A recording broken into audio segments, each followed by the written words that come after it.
Hello and thanks for joining us here on France 24 for this special edition of France in Focus, dedicated entirely to the Paris attacks, which exactly 6 months ago claimed the lives of 17 people in 3 separate incidents across the city. It was here on Wednesday the 7th of January that gunmen stormed the headquarters of Charlie Hebdo, killing 12 people, amongst them the newspaper's editor and 2 police officers. Then, the following day, a policewoman is shot and killed in a Paris suburb. And then, on the Friday, as the police tracked down the gunman from the Charlie Hebdo attack, there was a simultaneous deadly situation at a kosher supermarket on the eastern edge of Paris, in which 4 hostages were killed. Well, by the end of the day, all 3 gunmen had been shot dead. Well, those events shocked France and brought millions of people out onto the streets in solidarity, declaring "Je suis Charlie." Well, let's take a look now and see if that sense of national unity can still be felt half a year on. Rien ne peut nous diviser. Rien ne doit nous opposer. Rien ne doit nous séparer. They were attacks that shocked the nation and united the French in defense of the founding principles of the Republic.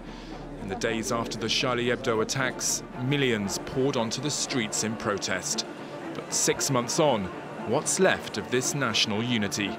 L'unité nationale a été très forte. National unity was very strong, but short-lived in the days that followed January 11th.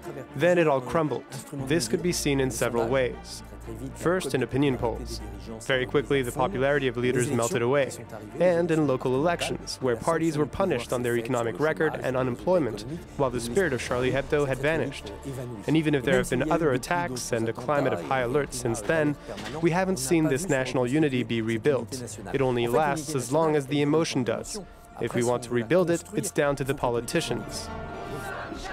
But while the slogan "Je suis Charlie" became a rallying cry for many, not everyone was on board. For some, the post-Charlie Hebdo sentiment just proved divisive. The idea of national unity hasn't been explained enough. As a result, it's fractured because other phenomena have collided with it. Yes, there's been debate on Islamophobia, and so the Muslim community have felt stigmatized or not part of this national unity, as if national unity against terrorists has become a kind of national skepticism against Islam. And that wasn't accompanied by any kind of official discourse to avoid that happening. So what should be done now to consolidate national unity? If we want national unity based on the principles of Je suis Charlie and this outpouring of national emotion to become something more concrete, we need to have one government where the right and the left are united. By that I mean in the key positions of defense, foreign policy, justice, the interior ministry, we have a man or a woman, one from the opposition, one from the majority, who co-manage these dossiers. Then the French will say to themselves, we are governed in national unity.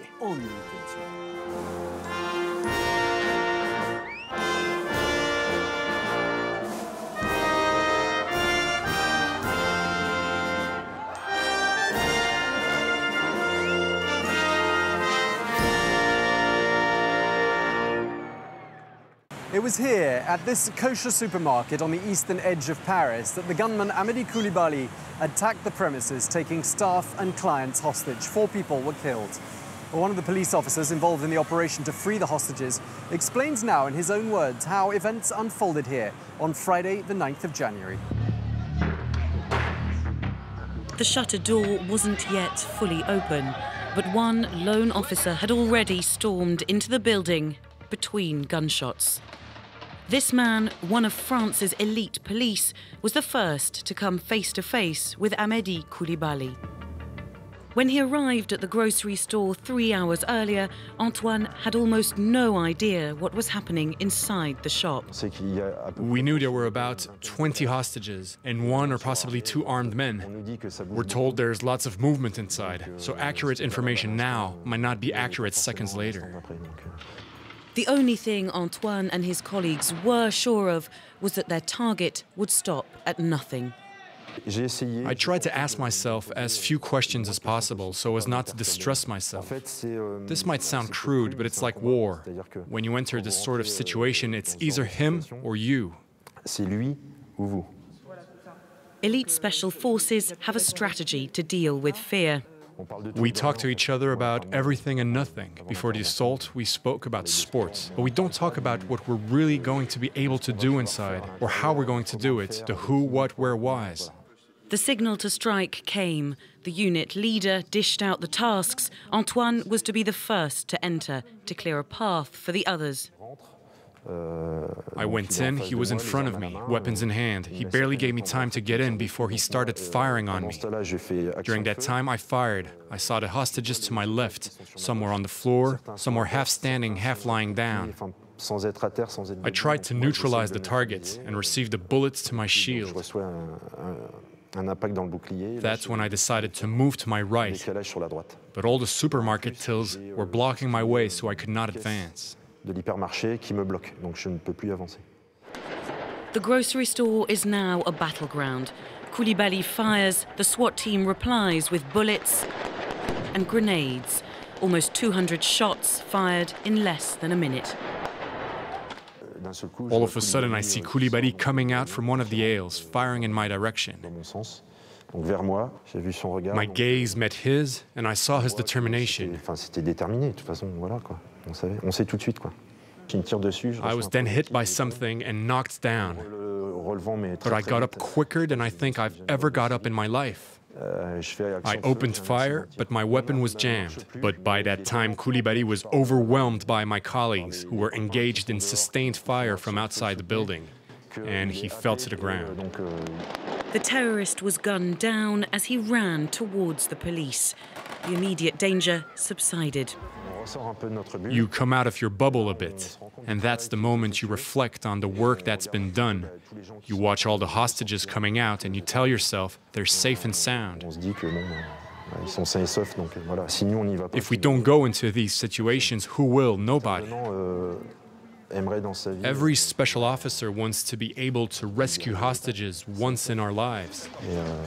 And now I can say that in my life, I've rescued people, that I've participated in that hostage rescue, and well, there you have it. Well, 40 kilometers away from that kosher supermarket, the police were simultaneously dealing with another deadly situation. By this stage, the two brothers responsible for the attack on Charlie Hebdo had been on the run for 48 hours. But the police caught up with them and cornered them on the Dammartin industrial estate at a print works. Well, for the people working at the company in question, those events have left an indelible mark. The journey is difficult to make, but Michel Catalano heads to his printing business in Dammartin-en-Goële almost every day. This morning he's meeting with insurance experts. 6 months on from the drama, a settlement still hasn't been reached. I don't know if all this is covered by my insurance. It's still difficult for me, and I'm pinning my hopes on fixing the building so I don't have to relive this moment, even if I'm not entirely convinced it will do the trick. January the 9th, the day the Kouachi brothers were cornered by police inside the printing press. For an hour and a half, Michel Catalano was held hostage, fearing for his life, until special forces stormed the building. 6 months on, the printers is practically in the same state. The Catalano family say they are tired of waiting. At first, they told us not to worry, that this was an exceptional case. We'd been through something extremely rare, and they'd help us. You can count on us, they said. We're going to do everything we can to resolve things quickly. Not far from Dammartin, Michel has found temporary business premises. It's here his clients now come to collect their orders. None of the other machines could be salvaged. He's had to start again from scratch. Without these machines, we can't make any money. There's no opportunity to invest in any new equipment, to create jobs or even pay salaries. For me, when the machines are not working, it's like the business isn't running. Logistical challenges aside, Michel knows he had a lucky escape and has gradually learnt to put things into perspective. I'm just so happy to still be here, speaking to you and able to see my kids grow up. I need to get over it, but I'm determined to succeed. The insurance company have now finished their assessment. A ray of hope for Michel Catalano, who can perhaps now rebuild a new printing company that no longer carries the stigma of January 9th. Following on from the January 7th attacks, Charlie Hebdo went from being a little-known satirical publication to a name synonymous with freedom of expression right across the globe. Well, in a show of defiance, the newspaper has carried on printing cartoons and poking fun at people of all walks of life, and in the process, selling more copies than ever before. We're going to take a look now and see what effect, if any, though, those January attacks have had on satirists and other artists working here in France. Putting a smile on people's faces, whatever the cost. That's the aim of this French cartoonist. Armed with a pen and paper, Louison and her panda tattoo pay tribute to the victims of the Charlie Hebdo attack, killed in Paris 6 months ago. I've drawn Je suis Charlie on an ice cream. I don't think that slogan represents them well, so I'm just poking fun at it. It's boiling hot here too, so drawing an ice cream is refreshing. Louison draws about everything. For her, there are no taboos, yet she finds it difficult to follow the footsteps of the Charlie Hebdo victims. Many great cartoonists were among those killed in the terrorist attack. There's a lot of pressure to fill their shoes, and it's not easy. It's overwhelming. But you think, okay, let's do this. The attack has also affected the work of some comedians, like Samia Oroseman. Juste un petit message pour tous les cinglés, tous les faux, les malades mentaux, islamistes, intégristes, djihadistes, pianistes, cyclistes. Vous êtes gentils maintenant, vous nous laissez tranquilles. Hein, on est fatigués, c'est déjà compliqué de vivre ici en Europe. Si en plus vous commencez à ramener toute la haine vers nous, ça commence à fatiguer un petit peu beaucoup quand même. Voilà. Donc merci de choisir une autre religion. Throughout her sketches, Samia jokes about religion with absolutely no restraint. My show has attracted a lot of attention. In the press, they wrote about a female Muslim comedian wearing the veil. Is that even possible? So it sparked a lot of curiosity. I'm happy about the media frenzy, but I'm also sad to see it happen that way. In this Parisian theatre, the director wants to fight for freedom of expression, but things don't always feel right.